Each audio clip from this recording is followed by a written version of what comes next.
Hello, my dears. My name is Joanna, and I welcome you to Johanna Taconis, the Deconstruction of C-PTSD podcast. In this episode, we will talk about trauma again. This time, about where to separate them and when they actually belong together. Because these guys just won't come in matching colors. Sarcasm set aside, it is difficult to distinguish them.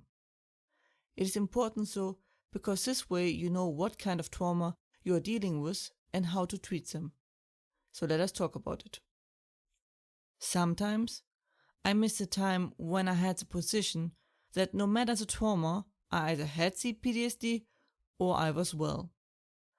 I didn't see a point in distinguishing between the traumas, as it was all PTSD either way. So why bother? But sadly, the more I studied PTSD and the more I discovered, the more I lost oversight, and I had to admit that I at least had to separate the different traumas. It was otherwise just a huge jumbled up mess. And the Achilles heel of PTSD is, as soon as it is fully exposed, it is at its weakest. It is a creature that hides in the darkness and strikes from there, but doesn't really have much of a defense besides that. That is why spreading the information and gaining knowledge is so important. So I will admit that at one point I just stopped counting, because the list was already too ridiculously long and I no longer really needed it. But I do know the struggles of disentangling your own experiences and trying to figure out where and how to place them. I plan a chart, hopefully also a flow chart, and the like for this reason, among other things. Usually the trauma gets separated by the time that passes between them and then what form the trauma took. So we first talk about common versus sporadic, and then how different forms of abuse result in different forms of traumas. So let us start the common versus sporadic segment by repeating what was said in episode 95.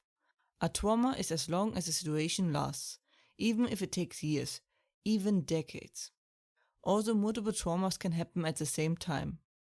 More to that in the second part. We are solely focusing on the time aspect for now. So the trauma lasts as long as the situation holds on and you are affected by it actively, like being in an abusive relationship. But what about the abuse, you might wonder? You usually don't experience the abuse non-stop. This is where we need to separate between common and sporadic, which is interestingly enough depending on the interpretation of your brain. But, in general, if it happens on a regular basis, it is common. If the insults come daily, it is common. If the violent outbursts are here and there, then it is sporadic, and would just be added to the cluster that is an abusive relationship. I would even go so far to say that once a week is borderline to sporadic. The key question is, do you remember a type of abuse as being a regularly and common experience? Or is it more something that happened sporadically?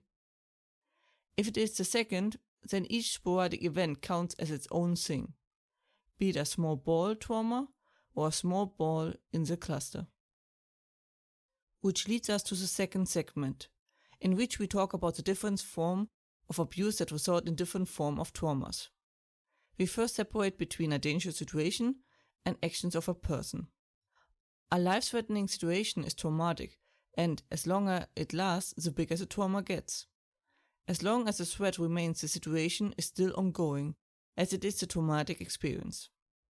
The same goes for abusive relationships, or any traumatic situation. If we stay in the abusive relationship, then having your life under threat at all times and the abusive relationship itself are two different traumas. If it is an occasional threat to the own life or yours, it belongs either to the trauma or it is its own separate thing. There is a different trauma for violent abuse as it is for a verbal one. They each belong to their own category, as does neglect and abandonment. Everything that damages the soul in a different way is its own trauma, even if both ways are via violence. A slap on the hand and a punch on the face are very different levels of threat, on a baseline. In context, a slap on the hand can be a death threat. So the key in the separation of the violence is the theme they fall under, which once again your brain decides. Examples of the themes are life-threatening, threatening, reminder to stay in line, punishment, part of the daily interactions, and so many more. The important part is how you perceive those actions against you, and if you can put them into one group. So to recap, we separate traumas depending how much time passed between experiences and under which theme these experiences happened. That was it for today's episode. I hope you found it helpful. Hope you are safe and well.